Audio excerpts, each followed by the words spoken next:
नमस्कार। अमेरिकार city New York इतिहास रचिला प्रथम थर पाई मुसलमान मेयर हेबाकू जाइछि एवं से मेयर होउचंती जोहरान ममदानी।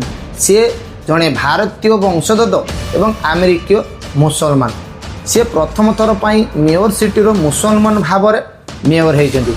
तांकर माँ होउचंती उड़ीसार एवं भारतर तांकर कनेक्शन अच्छी। से उड़ीसार राउरकेलारू तांको माँ जन्म होइतला।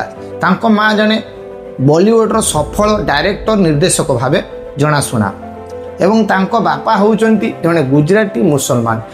तांको बापा उगांडार जाई रहिथिले एवं से उगांडारे जन्म ग्रहण करथिले एवं जने माइग्रेट करी अमेरिका न्यूयॉर्क जाइथिले एवं जने माइग्रेट करी मुसलमान प्रथम थर रिपब्लिक वाला जो रिपब्लिकान अच्छी तांकर बड़ बड़ विशिष्ट प्रभावशाली व्यक्ति को हराई जड़े डेमोक्रेट ये मेयर हेले।